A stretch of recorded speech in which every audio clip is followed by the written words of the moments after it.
Whew. So we arrived in Amsterdam maybe around 3. It's probably around 5. No, we did not take a nap. We were just making this hostel a home. So it's a 10-bedroom hostel. Clearly there is no space. There's not even enough space here to pull out the trunk without hitting the other thing. And good thing we're right at the entrance, so it's going to be really easy for us to, you know, get our stuff in and out when this is the only way out and the only way in. So we got a pretty bad bed, but whatever. And this hostel for some reason doesn't have covers on the thing, so just did that. Kind of looking like a jail bunk at this point. Put our pillowcases on, put our own sheets on there. So the beds have been made, and again, there's not enough space to pull our trunks out, so we just put our trunk outside of the bed. Amsterdam, it's probably gonna be our favorite place, but a lot of crime, a lot of sketchy, risky stuff here. So we're only bringing one phone. I took the SD card out of this camera in case I get robbed or something. It has theft protection up until like 3 months, so should be lasting the whole trip in case I get robbed. Took the SD card out, just using internal storage right now. That should totally be enough. Sophia has an old phone right now, so if they're ever like, oh, give me your phone, blah blah blah, then you know we can just give them a trash phone that doesn't even really work. Yeah, just trying to prepare for the worst, but it looks so cool outside. We're right in the city center, just trying to be safe, but let's head there now.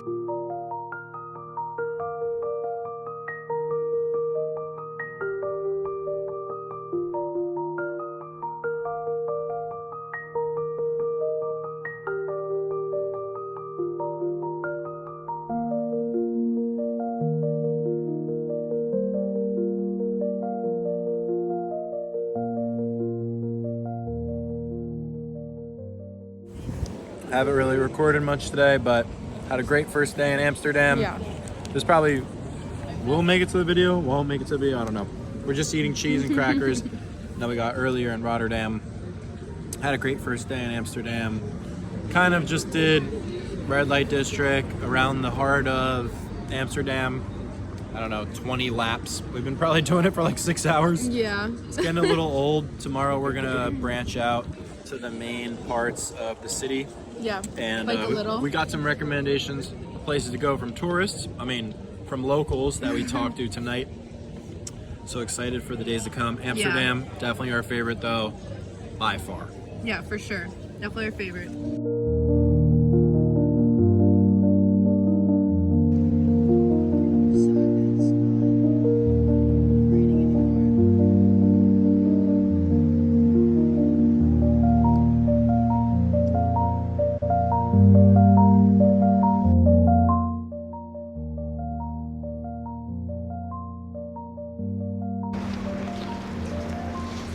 So we are here at Waterlooplein Memorial Bridge, and to start, one thing that you'll notice in Amsterdam is that there are bridges and not one defining wall like there is in like Berlin per se.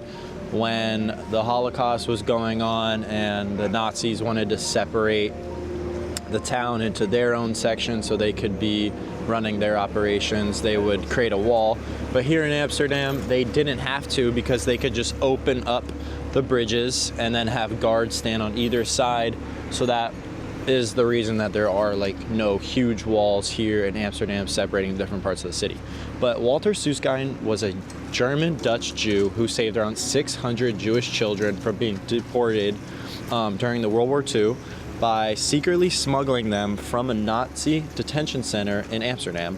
He risked his life to do so, but was eventually caught and deported to Auschwitz, where he died in 1945. So this is Anne Frank's memorial here along with everyone else that suffered in the Netherlands.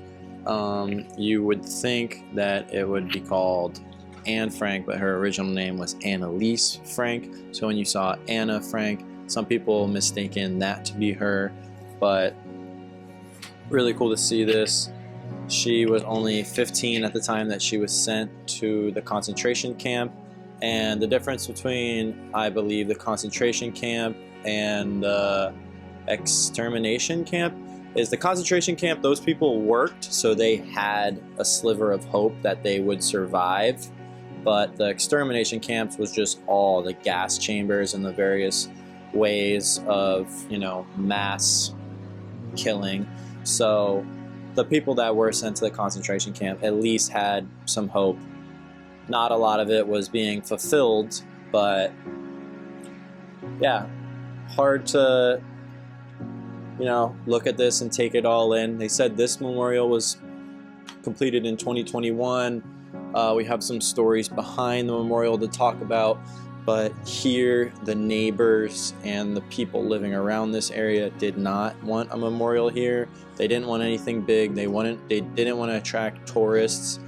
So the construction of this was put off for, I think they said 6 years. And the man who designed this also designed the Twin Towers Memorial. But glad to see this is finally up. Definitely a harsh but very important memory for those living in Amsterdam. When you do come to this memorial and you want to get a better understanding of the people and the ages that they died and the years that they died, you can come to this wall and you'll either see Jar or Maiden, which means year or months. So Rezi was 22 years old when she passed away, and Rita was only 3 months old when she sadly passed away too.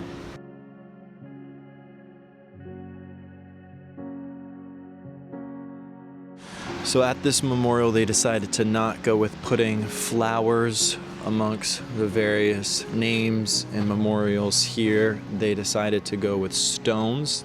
And in the Jewish community, they believe placing a stone on the grave keeps the soul from leaving this world. So that's why you see all the various stones along the graves and not flowers. One thing to lighten the mood a little that I saw pretty interesting are these peeing stands, obviously for men, but pretty cool that you have a place to just pee out in public when you need to, because in all these cities there's nowhere ever to go to the bathroom. It sucks for Sophia, she doesn't really have any option like this, but for guys, it's cool. You have the choice of just peeing in the street. Over here is House 58, which was the headquarters of the Jewish Council in 1940s. And below me on this dark path is known as the Shadow Wall here in Amsterdam.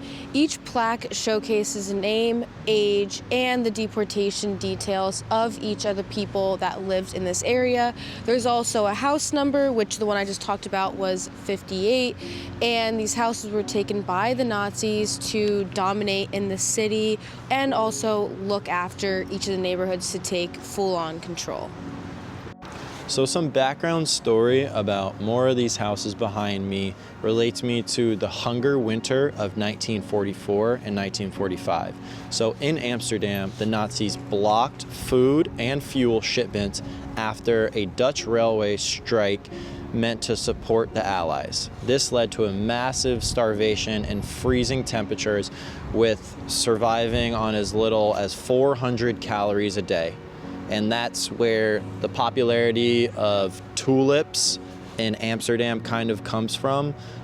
So for 2 years, the people were mainly just surviving off of tulip bulbs and burning furniture and old wooden houses and all the trees almost here just for warmth. So in this desperation, some locals actually betrayed Jews in hiding. The Jews and the Dutch people, I think, had a good relationship, and I'm pretty sure our tour guide was saying that a lot of these houses behind us, again, they were owned by the Jewish residents here, and the Jewish quarter of Amsterdam was the wealthiest and most prosperous and economically important area of town. And when a lot of these Jews, or probably all of them, knew that they were going to be attacked and they needed to go into hiding, they gave their house to a close friend of theirs, being a Dutch citizen, trying to make an agreement that when we come back, when this is all over, please give me my house back. They gave them everything. And a lot of the Dutch people, so is told, never gave the houses back. So I think that in some ways there may be like some bad blood. I'm not sure.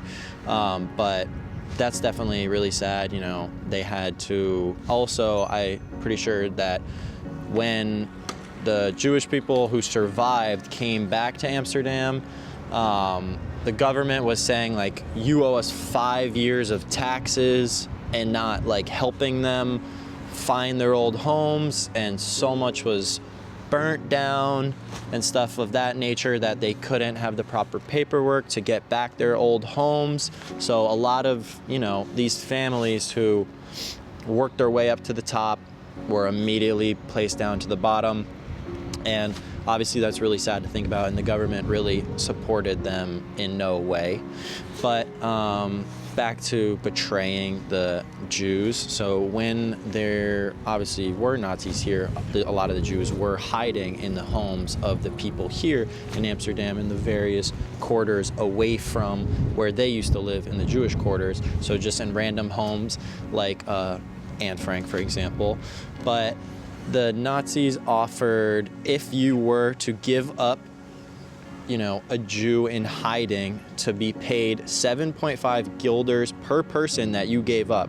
And this is equivalent to $700 today, I believe. So at that time, if you're burning all your furniture, you're cutting down trees, you're surviving off of flowers, $700 to give up one person, there was such a high incentive for you to, you know, give up your friend in the benefit of just being able to survive or feed your children, that it's sad to think about, but a lot of people were given up, including, I'm not sure of the actual truth of this story, but our guide told us that I think 2 or 3 carpenters gave up the whereabouts of Anne Frank, and that's when she and her sister, and I believe her mother and father, I think that was the whole family, got sent to a concentration camp.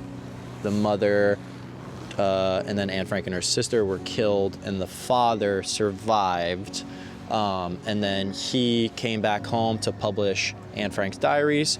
But that kind of brings me to another point. But when in this war, particularly World War II, a lot of the soldiers and the men survived, unlike the other wars. For example, you know, World War I or the Revolutionary War, where all the men who were fighting, those were the only people that were dying. But in World War II especially, you know, the bombing of all the cities, Rotterdam, for example, the place that we were at yesterday, 95% of that city was completely destroyed. So that's the reason why it's so nice there, and all these insane buildings and architecture, but here it's all exactly how it was left off. So the people of, like, the citizens, the families, the old people, the mothers, the children, the 3-month-old children were the ones being killed because they couldn't work. So also have to realize that obviously not just here in Amsterdam, but overall in World War II, not just the Jewish people were the ones that were suffering. Obviously, they got the brunt of it, but I know that there were some other discriminated groups that I'm forgetting the names, but for example, just like disabled people. We were told later on the tour that there was a disabled children's school, and someone was helping them and dedicating their lives to helping them, but they ended up being killed when they got caught for helping these disabled children who were labeled as like unworthy or should be killed in Hitler's eyes. And then those teachers and the children actually died together. There is a memorial for that. Maybe we can go find it. It's kind of hard to remember all the exact locations that we were told. But yeah, it's definitely really sad that not just the soldiers were killed, and there were so many citizens that were killed. And here, even just the Dutch people were being forced to work in these concentration camps as well, mainly being the men, and then those were probably the people who would survive because they're needed to work, whereas the mothers and the children and the elderly aren't exactly needed, so they had no hope or protection.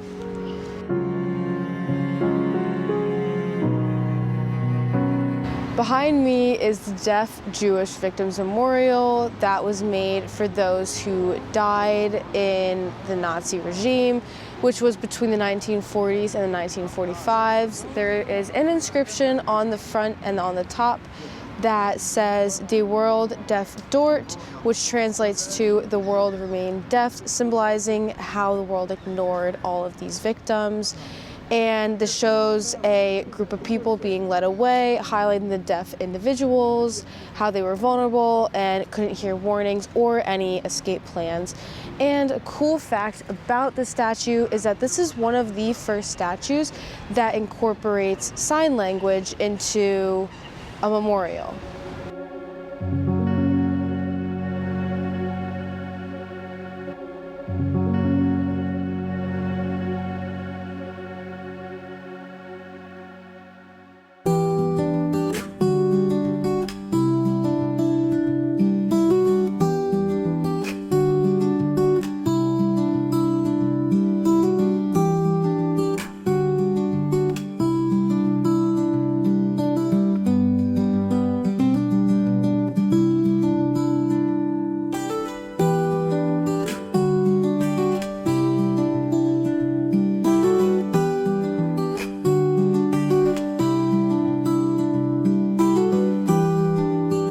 I'm having my first stroopwafel here and I'm super excited to try this. I've only had packaging stroopwafels, but I've never had it like fresh off the grill before. And she started off with a mounded dough that looked pretty much like a cookie dough, pressed it into a tiny waffle maker, which made it super flat, cooked it for about a minute, and then cut it in half and put a delicious caramel inside. And everything is super warm, super hot, and yeah, I'll give my first bite.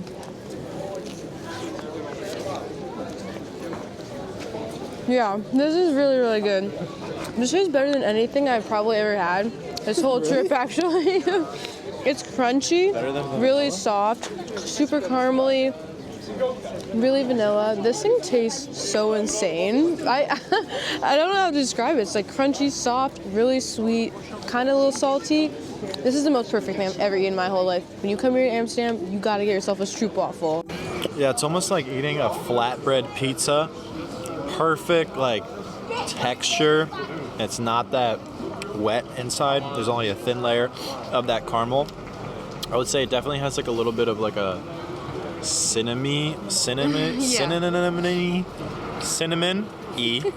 taste. Yeah. Mixed with like a biscuit kind of thing. Like those biscuits you get on the airplane. Talking to you, Dad, Rylan, you guys love those. But, oh, there's a nice white husky over here. But yeah, stroopwafels, pretty good. I still probably would go with the vanilla more because I just love vanilla, but she's been waiting all trip. Yeah. She needed to get it homemade. She got it. I'm really happy she's happy. Yeah.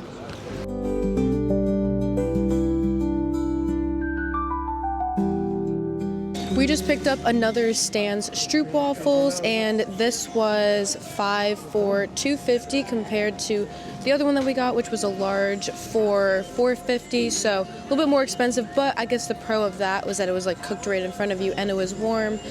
But for these, they're cold, they're not as melty. Jackson likes these a lot more, and they're good. But I guess I liked mine when it was like gooey and warm, and I liked the whole experience of it. At least it was a little bit nicer.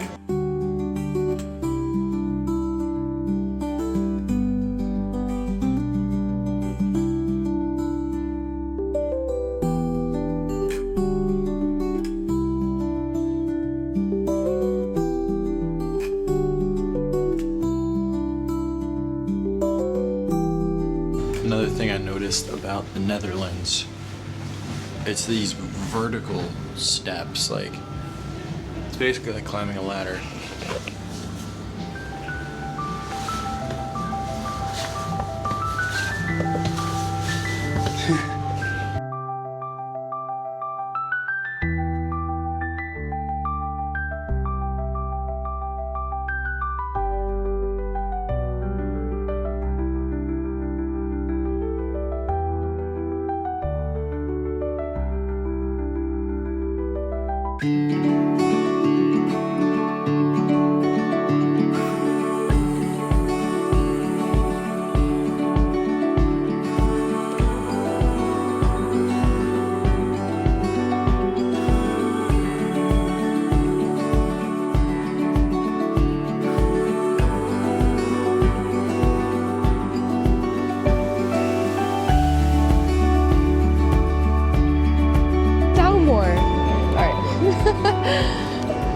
We are at Dam Square right now, which is the heart of Amsterdam, and this spot dates back to the 13th century where a dam was built on the Amstel River. That being said, that's why this is called Amsterdam. And this place is full of a lot of pubs, chocolate, restaurants, full of a lot of cool places that you can shop and get whatever you want to get. You see that big place behind me? That's called the Royal Palace. It was originally the city hall in the Dutch Golden Age, but now it's just used for some royal events and open to any visitors when it's not currently in use. So now we're going to be talking about the Ninwo Kirk.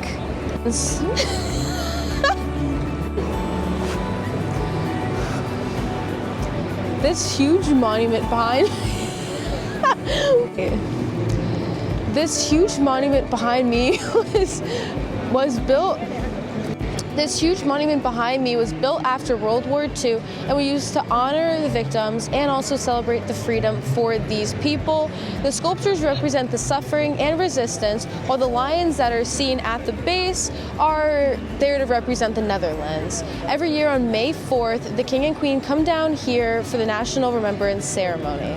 We have been really happy the last few days having some sunshine, but now it is pouring. Yep. I'm not sure if you can see in the video, but not really the happiest with this weather right now. We were going to rent some bikes. It was only $50 for 3 days, but we might just hit another museum. Yeah, let's keep the day flowing. Yep, keep it going.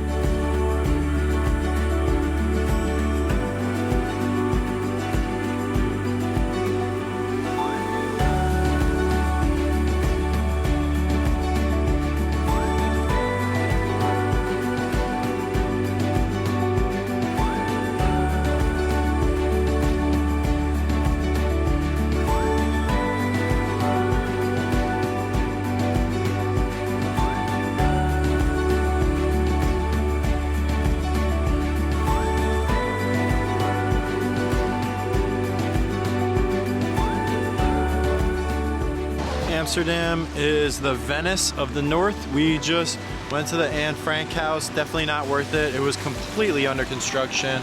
Our tour guide said like the Anne Frank Museum kind of does things really bad. They just push you along, get you in, get you out. You can't really like be respectful or like actually sit down to look at stuff. A lot of tickets are always sold out. You can't really ever book it on site.